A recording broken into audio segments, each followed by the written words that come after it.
Good evening, everybody. Okay, I hope my voice is audible.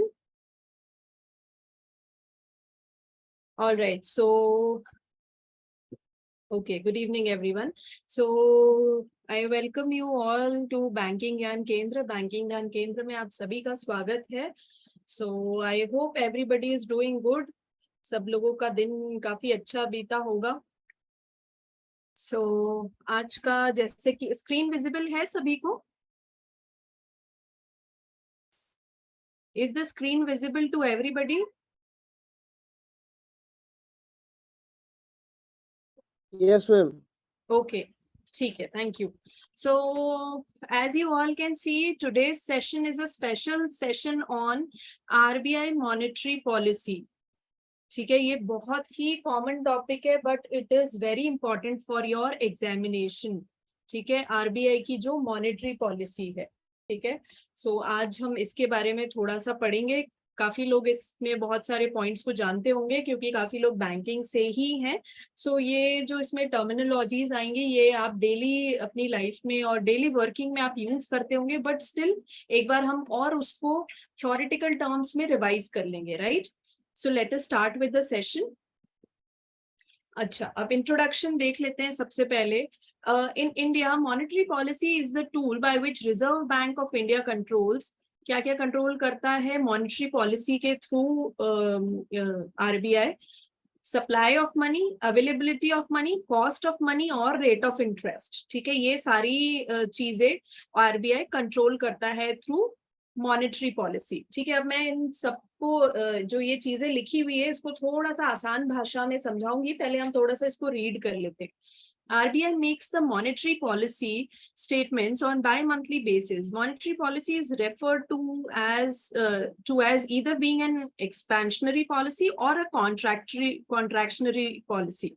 An expansionary policy increases the total supply of money in the economy, and a contractionary policy decreases the total money supply.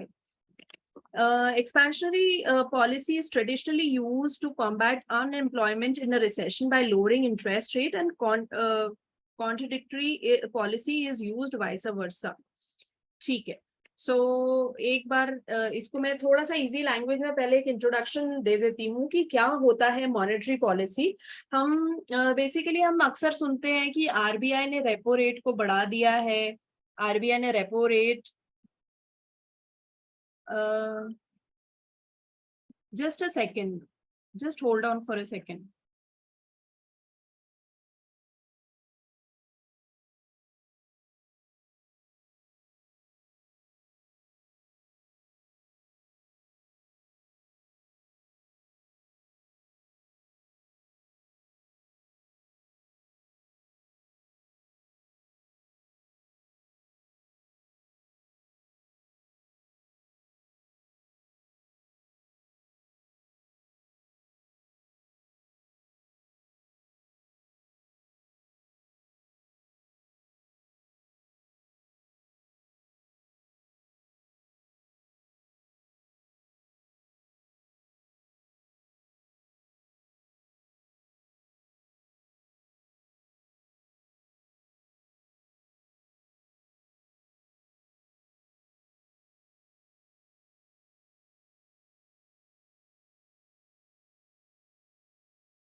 Yes, okay. So there was some technical issue. हाँ जी, तो मैं आपको explain कर रही थी कि हम अक्सर सुनते हैं कि आरबीआई ने रेपो रेट को बढ़ा दिया है या घटा दिया है, और इसका सीधा असर महंगाई पे बढ़ता है, विच मीन्स इन्फ्लेशन। ठीक है, इन्फ्लेशन बढ़ गया है, इन्फ्लेशन घट गया है, महंगाई बढ़ गई है, कम हो गई है। इसका ये मतलब हम बोल सकते हैं कि आरबीआई के पास ऐसी चाबी है जिससे महंगाई यानी इन्फ्लेशन पर पूरा असर पड़ता है। ठीक है, तो इस चाबी को हम बेसिकली क्या बोलते हैं, मॉनेटरी पॉलिसी। ठीक है, अब ये मॉनेटरी पॉलिसी जो है, इसको बनाने का हक सिर्फ आरबीआई के पास है। ऐसा नहीं कि कोई भी बैंक बना सकता है या कोई भी गवर्नमेंट की कोई और अथॉरिटी बना सकती है। It is only the right of, one and only right of RBI. ठीक है, उसके बाद आता है आरबीआई। अब आरबीआई जो है, अब गरीबी हमारे देश में अभी तो ठीक है, कम है, कुछ टाइम पहले बहुत ज्यादा पॉवर्टी से हमारा देश जो है वो जूझ रहा था। अब आरबीआई इसमें कैसे कंट्रीब्यूट करती है? कभी भी आरबीआई नोट छाप के गरीबी को नहीं मिटाती है। वो किसके थ्रू मिटाती है? मॉनेटरी पॉलिसी के थ्रू। ठीक है, मॉनेटरी पॉलिसी के थ्रू जो भी कैश फ्लो है हमारी कंट्री में, उसको मैनेज और मॉनिटर किया जाता है थ्रू आरबीआई। ठीक है, तो मैंने आपको एक बेसिक बता दिया कि what is the monetary policy. ठीक है,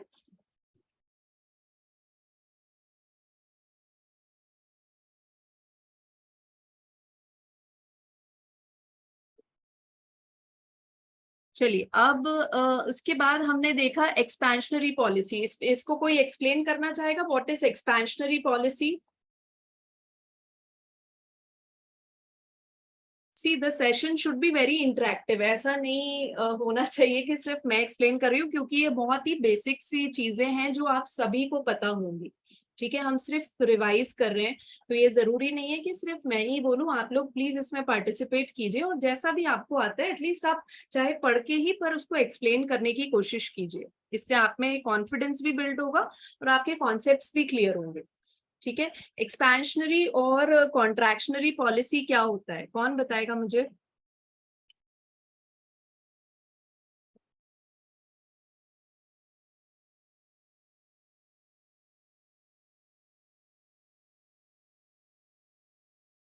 हु विल एक्सप्लेन?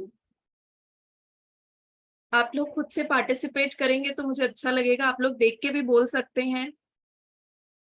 कुछ लोग तो पहले से ही क्लासेस अटेंड कर रहे हैं, तो आई होप इतना तो सभी को पता होगा और देख के भी समझ में आ रहा होगा। चलिए लोकेश जी, आप एक्सप्लेन करना चाहेंगे इसको?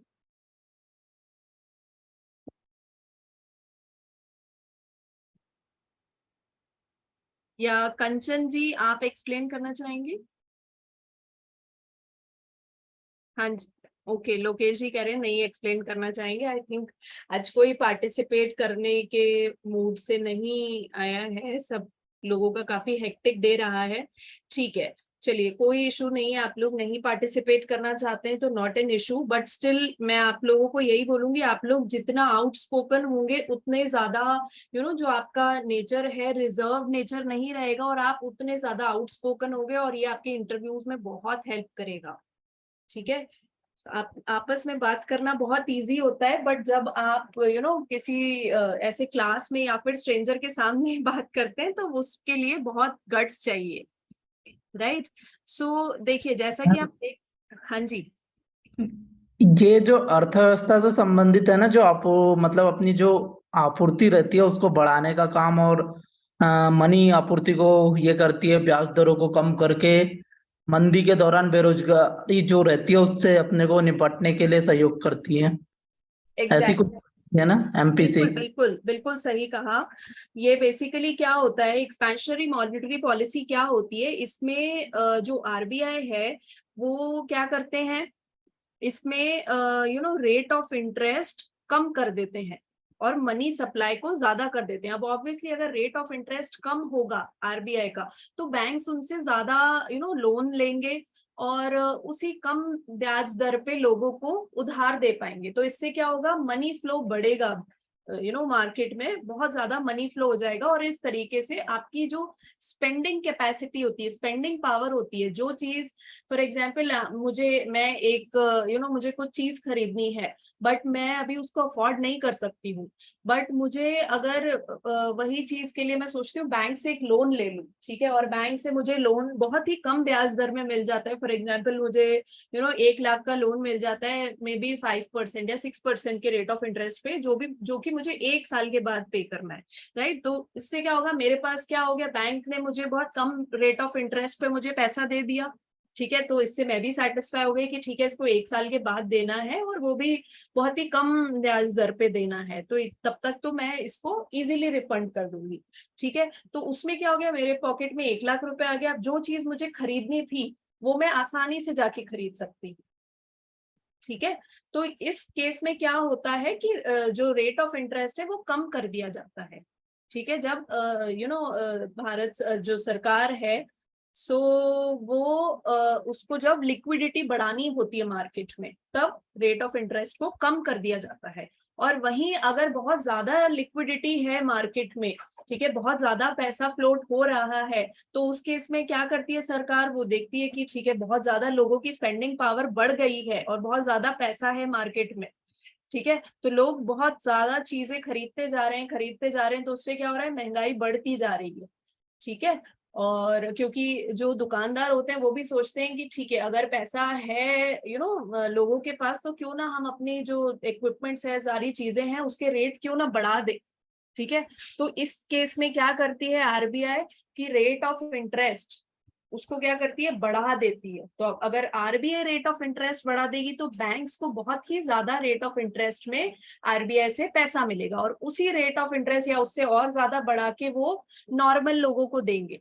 फॉर एग्जाम्पल रेपो रेट, अगर फॉर एग्जाम्पल आरबीआई ने बोला मैं 40% हम रखेंगे, 40% पे बाकी बैंक्स को हम देंगे पैसा, तो अब जो बैंक्स है वो भी अपना फायदा देखेंगे, तो वो बैंक्स क्या करते हैं, 40% में अपना फायदा जोड़ के, समझ लीजिए 10% उन्होंने अपना फायदा जोड़ा, तो 50% रेट ऑफ इंटरेस्ट पे वो लोगों को उधार देते हैं, लोन देते हैं। तो 50% रेट ऑफ इंटरेस्ट पे कोई भी, मतलब बहुत कम लोग होते हैं जो कि इसको लेते हैं लोन को। तो उससे क्या होता है कि महंगाई वापस नॉर्मल अपने फेज में आ जाती है और लोगों की स्पेंडिंग कैपेसिटी जो है वो अगेन कम हो जाती है, क्योंकि कैश फ्लो कम हो जाता है मार्केट में, ठीक है।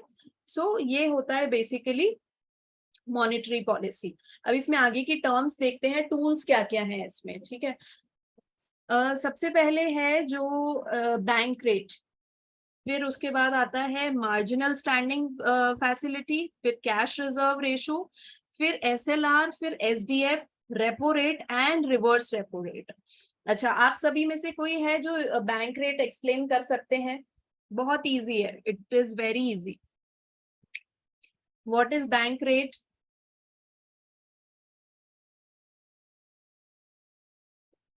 कौन बताएगा बैंक रेट?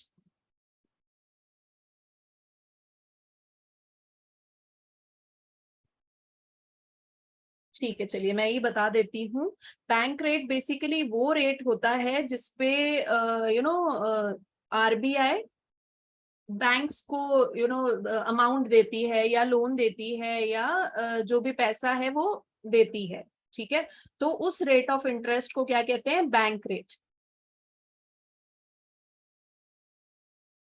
रविंद्र जी कह रहे हैं बैंक्स आरबीआई से पैसे लेते हैं, यस एग्जैक्टली रविंद्र जी, जिस रेट ऑफ इंटरेस्ट पे जो बैंक्स हैं वो आरबीआई से पैसा लेते हैं उसको बोलते हैं बैंक रेट, ठीक है।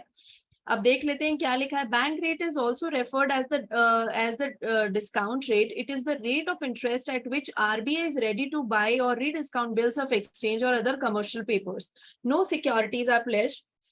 This rate has been aligned to MSF, marginal standing facility rate, and therefore it changes automatically as and when MSF rate changes alongside the policy repo rate changes. ये अभी आपको थोड़े से टर्म्स नहीं समझ में आ रहे होंगे, तो अभी हम आगे के टर्म्स देखेंगे तो ये आपको इजीली समझ में आएगा। बट एक आप अगर आप देखें मोटा मोटा, तो बैंक रेट वो रेट होता है जिस रेट ऑफ इंटरेस्ट पे आरबीआई देती है बैंक्स को, कमर्शियल बैंक्स को लोन, ठीक है। नेक्स्ट है एमएसएफ, मार्जिनल स्टैंडिंग फैसिलिटी। ये किसी को पता है क्या होता है MSF?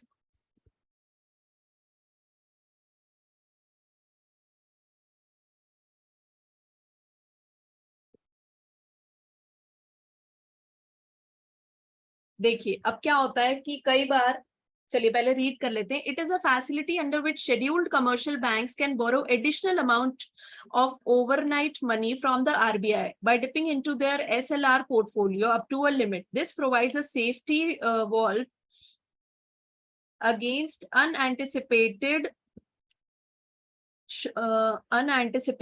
liquidity shocks to the banking system. किसी को समझ में आया what is marginal standing facility?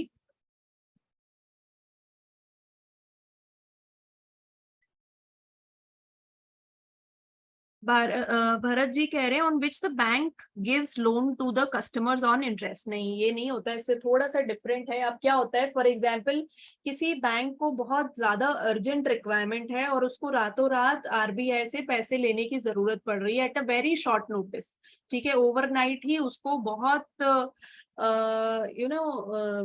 पैसों की जरूरत है. तो उस केस में आरबीआई क्या करती है, ठीक है, आरबीआई बोलती है ठीक है आपको एकदम से इमरजेंसी में पैसों की जरूरत है तो ठीक है हम आपको देंगे, बट उसमें आपका जो रेट ऑफ इंटरेस्ट रहेगा वो थोड़ा सा ज्यादा रहेगा. ठीक है, तो इसमें ये तो बेसिकली हमने वैसे भी देखा है, अगर आप किसी से पैसे उधार मांगने जाएंगे और आप बोलेंगे मेरे को बहुत अर्जेंट रिक्वायरमेंट है आप अभी दे दीजिए और बहुत ज्यादा आपको नीड है, तो आपको जो सामने वाला बंदा जो आपको पैसे देगा वो एक ज्यादा रेट ऑफ इंटरेस्ट पे देगा कंपैरेटिवली. क्योंकि उस टाइम आपके पास कोई ऑप्शन नहीं है. और कंपैरेटिवली अगर आप उसको बोलोगे मुझे 1 महीने बाद जरूरत है, तो आपको पता है कि 1 महीने में आपको जहां से कम रेट ऑफ इंटरेस्ट मिलेगा वहां से आप पैसा ले सकते हो. ठीक है, तो मार्जिनल स्टैंडिंग फैसिलिटी भी यही है. ठीक है, तो इमरजेंसी सिचुएशन में जो बैंक्स अपनी लिक्विडिटी के लिए आरबीआई से पैसा लेते हैं उसको बोलते हैं मार्जिनल स्टैंडिंग फैसिलिटी. ठीक है, समझ में आया? अच्छा, अभी करंट एमएसएफ क्या है? मैम हाँ जी, एक बार समरी का वो एमएसएफ वाला जो बोला है आप सुना है मैडम, वो काट के आ रहा है बार बार, वो टावर प्रॉब्लम से. आपकी आवाज नहीं आ रही है. हाँ सर, मैडम आपको भी आपका जो आवाज है वो भी तो ठीक ठाक अच्छा, सुन नहीं प्रॉपर पा नहीं रहा आ है, रही है मेरी आवाज? तो इसलिए मैम अभी प्रॉब्लम. तक जो मैंने बताया वो आप सभी को समझ में आया या नहीं? समझ में आया मैम, कुछ कुछ टावर के वजह से टूट गई. अच्छा, ठीक है, देखिए मैंने बस यही बताया है कि फॉर एग्जांपल अगर किसी बैंक को अगर अर्जेंटली अगर पैसों की रिक्वायरमेंट है या लोन लेना है आरबीआई से, तो बैंक्स तो पैसा आरबीआई से ही लेते हैं. पर अगर रातों रात और बहुत ओवरनाइट बहुत शॉर्ट नोटिस पे अगर वो पैसा उधार लेते हैं तो उस केस में उनको बहुत ज्यादा थोड़ा सा ज्यादा रेट ऑफ इंटरेस्ट पे लेना पड़ता है पैसा. ठीक है, तो उसको बोलते हैं मार्जिनल स्टैंडिंग फैसिलिटी, जिस कंडीशन पे आप एक इमरजेंसी में आप पैसा ले सकते हैं थ्रू आरबीआई. ठीक है, वो रेट ऑफ इंटरेस्ट को कहते हैं मार्जिनल स्टैंडिंग फैसिलिटी रेट. ठीक है, अभी करंट क्या चल रहा है किसी को पता है? किसी का आया था आई थिंक 6.25%. नहीं, दिस इज रॉन्ग. तो नहीं, 6.75. आप लोगों का ये होमवर्क है, इसको थोड़ा सा रिसर्च करके आइएगा. ठीक है, अभी सेशन खत्म होने के बाद इस पे रिसर्च कीजिएगा कि एमएसएफ अभी क्या है करंट. ठीक है, चलिए आगे बढ़ते हैं. कैश रिजर्व रेशो, ये तो बहुत ही इजी है. कैश रिजर्व रेशो तो आप लोग एक्सप्लेन कर ही सकते हैं. कौन एक्सप्लेन करेगा what is CRR, cash reserve ratio?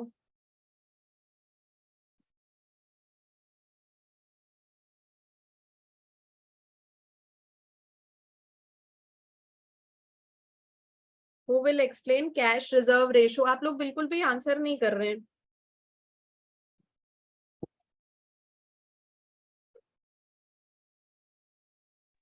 Cash reserve ratio आप लोग डेली उसमें यूज करते होंगे. हाँ जी, मुकेश जी कुछ कहना चाह रहे हैं. Ma'am good evening. एक्चुअली जी जी, बैंकों को net demand and time liabilities का कुछ परसेंटेज आरबीआई के पास में मेंटेन रखना पड़ता है फोर्टनाइटली एग्जैक्टली बेसिस. एग्जैक्टली.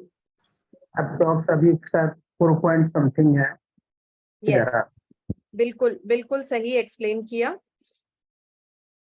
देखिए कैश रिजर्व रेशो क्या होता है कि it is known as CRR। ठीक है, CRR क्या होता है, जितनी भी एक पर्टिकुलर बैंक, फॉर एग्जांपल कोई भी XYZ बैंक है, SBI है, कैनरा बैंक है, कोई भी HDFC है, तो उसमें क्या होता है जितना भी उनका डिपॉजिट है, ठीक है, उनका जितना भी पर्टिकुलर परसेंटेज ऑफ शेयर जो है वो उनको RBI के पास रखना पड़ता है, ठीक है, एज अ रिजर्व। ठीक है, सो उसको कहते हैं CRR।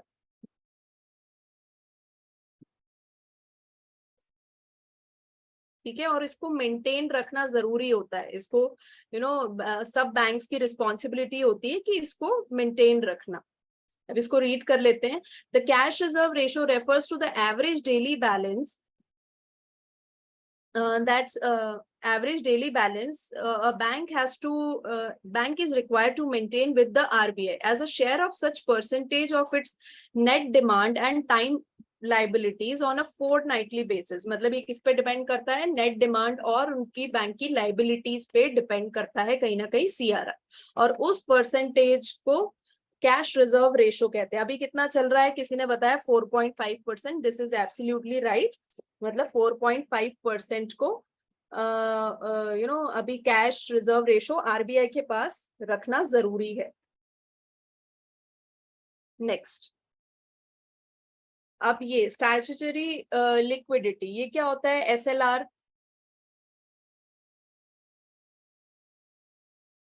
देखिए अभी तो हमने कैश का देखा, ठीक है, कैश रिजर्व रेशो देखा, वैसा ही होता है SLR। अब ये कैश के फॉर्म में डिपॉजिट रखने की जरूरत नहीं है बैंक्स को। अब ये किस फॉर्म में होता है, जैसा कि आप देख सकते हैं, गोल्ड या फिर सिक्योरिटीज के फॉर्म में होता है।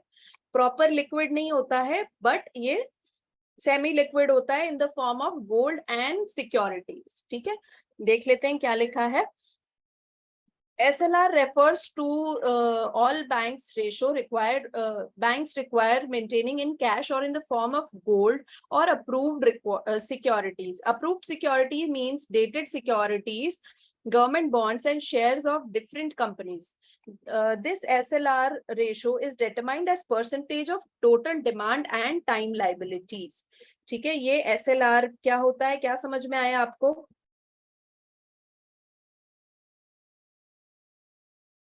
अब ये क्या हो सकता है, जैसे हमने कैश रिजर्व रेशो देखा, वो सिर्फ कैश के फॉर्म में होता है, बट SLR जो होता है उसमें कैश भी आ जाता है, सिक्योरिटीज भी आ जाती है और गोल्ड भी आ जाता है। ठीक है, किसी भी फॉर्म में जो परसेंटेज हर एक बैंक को रखना पड़ता है RBI के पास, that is known as SLR।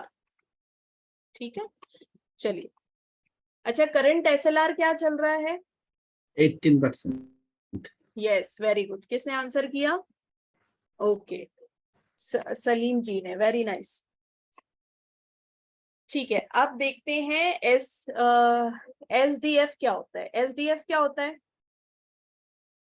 ये कौन एक्सप्लेन करेगा? What is SDF?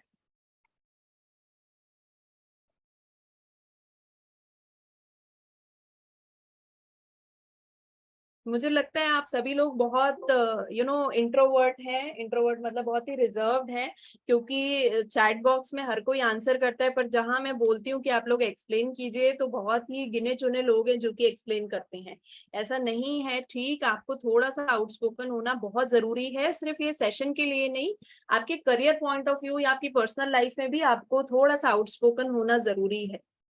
ठीक है, तो यहाँ पे कोई हेजिटेशन की बात नहीं है, आप बोलिए, एटलीस्ट चाहे गलत ही बोलिए, बट एटलीस्ट स्पीक अप। ऐसा लगता है मैं अकेले ही क्लास लेती हूँ और अकेली सुनती रहती हूँ। SDF क्या होता है, कौन एक्सप्लेन करेगा?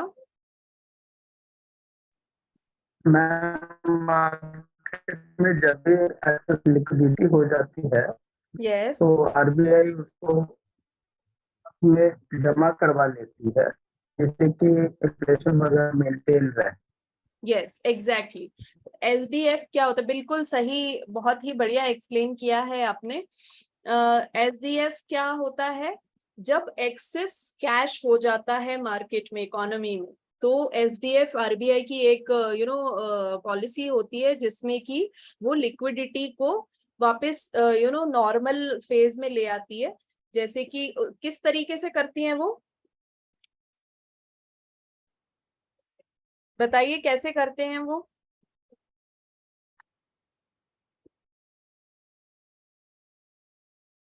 How is SDF done?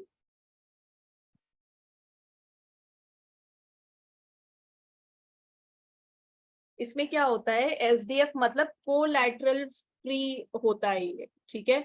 अब लिक्विडिटी को कैसे एब्जॉर्ब करते हैं, विदाउट टेकिंग एनी कोलैटरल इसमें सिक्योरिटीज दी जाती है, ठीक है। तो विदाउट एनी कोलैटरल होगा तो उतनी ज्यादा सिक्योरिटीज दे पाएगी गवर्नमेंट, ठीक है। अब गवर्नमेंट सिक्योरिटीज देंगी तो उसके बदले में उनके पास कैश आएगा। तो इस तरीके से जो एक्सेस लिक्विडिटी है वो वापस उसको नॉर्मल सिचुएशन पे ले आते हैं बैंक्स, सॉरी RBI, ठीक है। तो इसको क्या कहते हैं, SDF, स्टैंडिंग डिपॉजिट फैसिलिटी, ठीक है। गवर्नमेंट सिक्योरिटीज दी जाती है without any without any collateral, ठीक है, बिना कोई कोलैटरल के इसमें लोन और सिक्योरिटीज दी जाती है, ठीक है। नेक्स्ट, रेपो रेट, ये तो बहुत ही नॉर्मल है, आप सभी को पता होगा what is repo rate. Repo rate क्या होता है, सभी ने सुना होगा। रेपो रेट बेसिकली वही, इसमें भी आप लोग आंसर नहीं कर रहे हैं, it is very bad, so again I have to speak. Repo rate या फिर रीपर्चेज रेट वो रेट होता है, हम देख लेते हैं, पहले रीड कर लेते हैं। Repo rate is the rate at which RBI lends short term money to the banks, ठीक है। When the repo rate increases, borrowing from RBI becomes more expensive. If RBI wants to make it cheaper for banks to borrow money, it reduces the repo rate. Bank lending rates are determined by movement of repo rate. ये हमने session के starting में ही discuss किया था कि repo rate मतलब monetary policy का एक बहुत ही इंपॉर्टेंट पार्ट होता है रिपर्चेज रेट या फिर रेपो रेट। रेपो रेट का क्या होता है कि अगर जिस रेट पे RBI दूसरे बैंक्स को वो करती है, लोन्स प्रोवाइड करती है, तो उसको कहते हैं रेपो रेट, ठीक है। रेपो रेट बेसिकली क्या होता है, अगर फॉर एग्जांपल अगर RBI को अगर लिक्विडिटी कम करनी है मार्केट में, कैश फ्लो कम करना है, तो क्या करेगी RBI, बताइए आप लोग। कैश फ्लो कम करना है मार्केट में, सर रेट मैम रेट बढ़ा देंगे। एग्जैक्टली बिल्कुल सही कहा, रेपो रेट बढ़ा देंगे तो अल्टीमेटली क्या होगा, बैंक्स को rate of interest, for example RBI ने एक पर्टिकुलर बैंक को अगर 20% पे, जैसे मैंने स्टार्टिंग में भी एग्जांपल दिया था, अगर 20% पे कोई भी एक बैंक है, SBI है, HDFC है, उसको पैसा दिया, तो अब जो बैंक्स हैं वो भी अपना फायदा देखेंगे और 20% के ऊपर एक पर्टिकुलर XYZ परसेंटेज समझ लीजिए 5% या 10% उसमें ऐड करके आगे जो उनके कस्टमर्स हैं उनको देंगे। तो अल्टीमेटली जो कस्टमर है उसको कितने का पड़ा, जो भी लोन लेना है 30%, तो अब 30% बहुत ज्यादा होता है उसके लिए, ठीक है। तो अब क्या सोचेगा जो जिसको बोरोवर है, वो क्या सोचेगा कि इससे बेटर तो रहने देते हैं, नहीं करते हैं खर्च और लोन भी नहीं लेते हैं। तो उसमें क्या होता है, इंसान की स्पेंडिंग कैपेसिटी कम हो जाती है। स्पेंडिंग कैपेसिटी कम हो जाती है तो क्या होता है, महंगाई भी कम हो जाती है। अब जब कोई खरीद ही नहीं पाएगा तो ऑटोमेटिकली जो सेलर्स हैं उनको अपनी कमोडिटीज के रेट कम करने होंगे। फॉर एग्जांपल मेरे को एक मोबाइल खरीदना है, आईफोन, और बहुत ज्यादा मैंने लोन, 1 लाख रुपए का लोन मिल रहा है 30%, मतलब मुझे 1,30,000 देना पड़ेगा बैंक को। तो मैं सोचती हूँ कि रहने दो, मुझे आईफोन खरीदना ही नहीं है, अब बाद में खरीदूंगी कभी जब रेट्स कम हो जाएंगे। अब एप्पल कंपनी क्या सोचेगी, अब कि ऐसे तो कस्टमर सारे लूज होते जा रहे हैं और सब सोच रहे हैं हम तो बाद में खरीदेंगे, तो अब उनके प्रोडक्ट खरीदेगा कौन। तो वो क्या करते हैं, अल्टीमेटली उनके पास कोई ऑप्शन नहीं होता, अब उनको अपने प्रोडक्ट तो सेल करने ही है, तो वो क्या करते हैं, आईफोन का रेट घटा देते हैं, ठीक है। तो इस तरीके से महंगाई कम हो जाती है, ठीक है। और इसी का वाइसा वर्सा क्या होता है कि अगर उनको फॉर एग्जाम्पल लिक्विडिटी बढ़ानी है मार्केट में, कैश फ्लो बढ़ाना है, तो क्या करेंगे वो, ऑब्वियसली क्या करेंगे, रेट कम कर देंगे मैम। यस, रेट कम कर देंगे। अब रेट कम कर देंगे, अब वही अगर मुझे आईफोन खरीदना है और मैं सोचती हूँ कि मेरे को एक पर्टिकुलर बैंक से, मेरे को कैनरा बैंक से अगर मेरे को लोन लेना है, ठीक है। अब कैनरा बैंक क्या करेगी, आरबीआई से उसने अगर फॉर एग्जांपल सिर्फ 5% पे ही पैसा लिया हुआ है, तो वो मेरे को ज्यादा से ज्यादा 10% पे लोन देगी। तो मैं सोचूंगी ठीक है यार, 1 लाख रुपए ले लेती हूँ, मुझे 1 साल बाद 1,10,000 ही तो देने हैं, कोई बात नहीं। तो मेरी क्या होता है, मेरे पास 1 लाख रुपए आ गए और मेरी अल्टीमेटली स्पेंडिंग कैपेसिटी बढ़ गई, तो मैं क्या करूंगी, जाके वो आईफोन खरीद लूंगी। ठीक है। अब चाहे वो 1 लाख रुपए का मिल रहा हो या 80,000 का, मेरे पास पैसा है ज्यादा, तो मैं सोचूंगी ठीक है यार, 50,000 का नहीं, 60,000 का नहीं, मैं तो 70,000 का भी खरीद लूंगी। ठीक है। तो मैं ज्यादा पैसे दे के भी उसको खरीदने के लिए रेडी हूँ।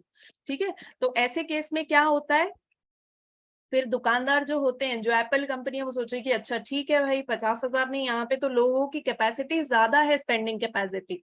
ठीक है। तो वो लोग क्या करते हैं कि अगर 50 की जगह लोग 70 भी देने को तैयार है, तो हम क्यों नुकसान उठाएं। तो इससे तो हम क्या करते हैं, आईफोन का रेट 70,000 कर देते हैं। ठीक है। तो इससे क्या होता है, फिर धीरे धीरे महंगाई बढ़ती जाती है। ठीक है। तो इस तरीके से जो आरबीआई है, वो पूरा कैश फ्लो को कंट्री में मॉनिटर करती है। ठीक है। आया सभी को समझ में, एग्जाम्पल के साथ सभी को समझ में आया।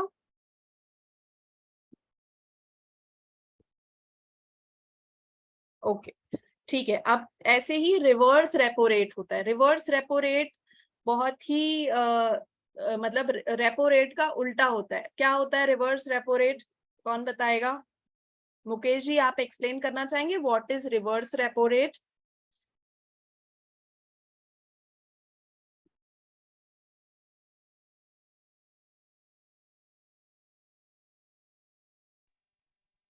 यस मैम, बैंकिंग सेक्टर में जब कैश फ्लो ज्यादा हो जाता है हम्म। तो बढ़ाते इंटरेस्ट रेट को आरबीआई, और वो जो एक्सेस मनी है उसको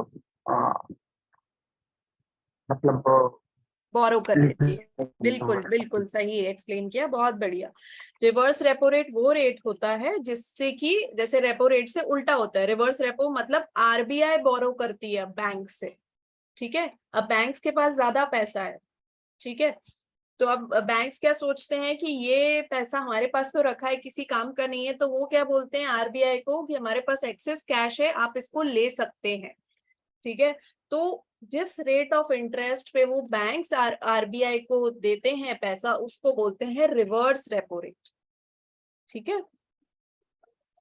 अब increase in the reverse repo rate, in case repo rate ज्यादा है, बढ़ गया है, तो मतलब आरबीआई जो दूसरे बैंक से पैसा लेगी, वो एक ज्यादा रेट ऑफ इंटरेस्ट पे लेगी।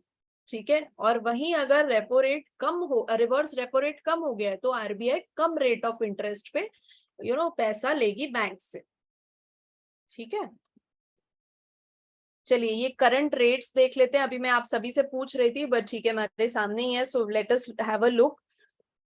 पॉलिसी रेपो रेट होता है 6 पॉइंट, अभी जो करंट है that is 6.50। SDF rate is 6.25। Marginal standing facility rate is 6.75। Bank rate is 6.75। Reverse repo rate is 3.35। और सीआरआर अभी जो चल रहा है 4.50, हम ऑलरेडी डिस्कस कर चुके हैं। एसएलआर जो चल रहा है 18% चल रहा है। ठीक है। अब इसमें सारी टर्म्स तो आपको समझ में आई होगी, आपको एक टर्म नहीं लग रही होगी, which is policy repo rate. क्या होता है पॉलिसी रेपो रेट।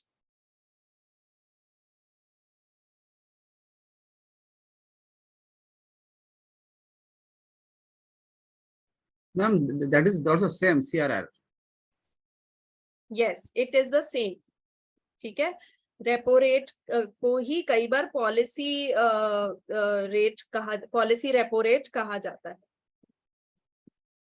ठीक है। सो सभी को समझ में आया, सारे टर्मिनोलॉजीज विथ एग्जांपल्स हमने डिस्कस किए हैं। सो समझ में आया सभी को।